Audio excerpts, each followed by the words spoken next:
Hello everyone, আসসালামু আলাইকুম। Welcome back to my YouTube channel Soni's cooking recipe. আজকে আমার রেসিপিতে নিয়ে চলে এসেছি চিকেন ঝাল বিরিয়ানি। এই বিরিয়ানিটি একদম ঘরোয়া মশলায় রেস্টুরেন্ট স্টাইলে করে দেখাবো। ইনশাআল্লাহ আপনাদের কাছে ভালো লাগবে। দেখতে যেমন লোভনীয়, খেতেও দুর্দান্ত স্বাদ। তো চলে যাই মূল রেসিপিতে।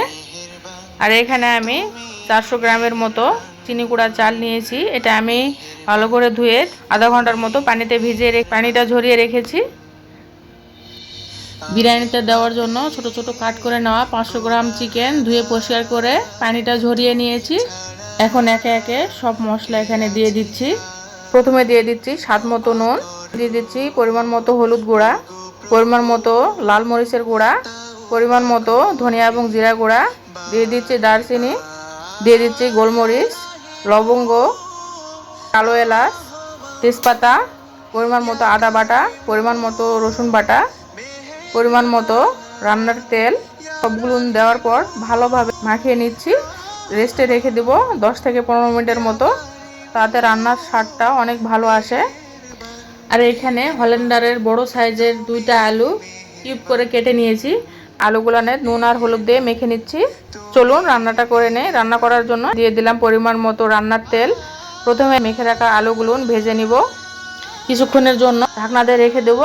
আলুটা ভেতর থেকে সিদ্ধ হয়ে উপরটা ভালো করে ভেজে নেওয়া হয়ে যায়, সেই জন্য এখন ঢাকনাটা উঠায়ে আলুগুলো উল্টে পাল্টিয়ে দিচ্ছি। প্রিয় দর্শক, আলুগুলো আমার ভেজে নেওয়া হয়ে গিয়েছে। এখন আমি আলুগুলো উঠায়ে নিচ্ছি। ওই একই কড়াইয়ে দিয়ে দিচ্ছি 1 কাপের মতো পেঁয়াজ কুচি। আবার একটু তেল এড করলাম, 1 চামচের মতো নুন। নুনটা দিলে পেঁয়াজটা থেকে তাড়াতাড়ি পানি বের হয়ে পেঁয়াজটা ভাজা ভাজা তাড়াতাড়ি হয়ে যাবে, সেজন্য। মেখে রাখা মুরগির মাংসগুলো দিয়ে দিলাম। কিছুক্ষণ ধরে মুরগির মাংসগুলো ভালো করে নেড়ে চেড়ে কষিয়ে নিচ্ছি। প্রিয় দর্শক, মুরগির মাংসগুলো কষিয়ে নেওয়া হয়ে গিয়েছে, দেখতেই পাচ্ছেন। মুরগির মাংসগুলো এখন উঠায় নিব। ওই একই মশলাতে চালগুলো দিয়ে দিচ্ছি।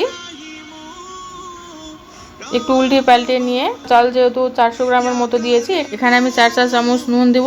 4 চা চামচ নুন দিলে যথেষ্ট, এর বেশি দিতে হবে না। আবার একটু তেল অ্যাড করলাম, দিয়ে দিচ্ছি কাঁচামরিচ, পরিমাণ মতো আদা বাটা, পরিমাণ মতো রসুন বাটা। চালগুলো একদম ভালো করে আমার ভেজে নেওয়া হয়ে গিয়েছে।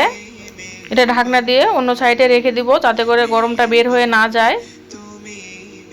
আমি যেহেতু 400 গ্রাম চাল নিয়েছি, সেহেতু আমি 800 গ্রাম পানি দিয়ে দিচ্ছি। এখানে পানিটা আমি ভালো করে ফুটে ওঠা পর্যন্ত ঢাকনা দিয়ে দিচ্ছি।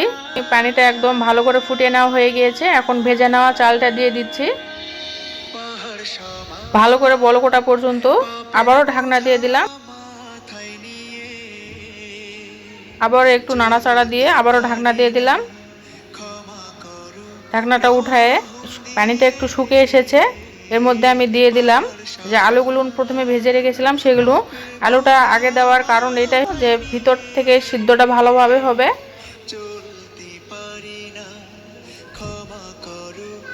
কিছুক্ষণ পর ঢাকনাটা উঠায়ে মুরগির মাংসটা পোলার মধ্যে দিয়ে মিশিয়ে নিচ্ছি। মিশানো হয়ে গেলে আমি এটাতে দিয়ে দিলাম 1 টেবিল চামচ ঘি দিয়ে আবারও এটা আমি ঢাকনা দিয়ে দমে রেখে দিচ্ছি। ঢাকনার যে ছিদ্রটা আছে সেটা বন্ধ করে দিয়েছি, তাতে ভাপটা বের হবে না, খুব তাড়াতাড়ি রান্নাটা হয়ে যাবে। এবং ঢাকনাটা উঠায়ে আবারও দমে দিয়ে দিচ্ছি। বিরিয়ানিটা আমার খুব সুন্দর হয়েছে, একদম ঘিয়ের সুঘ্রাণ বের হচ্ছে। আমার বিরিয়ানিটা রান্না করা একদমই কমপ্লিট, দেখতেই পাচ্ছেন প্রিয় দর্শক কত সুন্দর হয়েছে। এটা যখন হালকা করে একটু ঠান্ডা হয়ে আসবে তখন কিন্তু ঝরঝরা হবে। আমি এখন প্লেটে উঠায়ে আপনাদের কাছে সার্ভ করে দেখাচ্ছি কেমন হয়েছে। মাশাআল্লাহ, অনেক সুন্দর হয়েছে, একদম পারফেক্ট হয়েছে। দেখে হয়তো বা বুঝতে পারছেন কতটা সুন্দর হয়েছে। একবার হলো রেসিপিটা বাড়িতে করার ট্রাই করতে পারেন। প্রিয় দর্শক, রেসিপিটা দেখার পর একটু হলেও যদি আপনাদের কাছে ভালো লেগে থাকে, তাহলে অবশ্যই লাইক কমেন্ট করবেন, কারণ আপনাদের প্রত্যেকটি লাইক কমেন্ট আমাকে সবসময় উৎসাহ দেয়। আর আমার চ্যানেলটি যদি আপনাদের এখনও সাবস্ক্রাইব না করা থাকে, তাহলে অবশ্যই সাবস্ক্রাইব করে আমার এই ছোট্ট চ্যানেলের পাশেই থাকবেন। তো এই পর্যন্ত সবাই ভালো থাকবেন, সুস্থ থাকবেন, আমার জন্য বেশি বেশি দোয়া রাখবেন। আল্লাহ হাফেজ।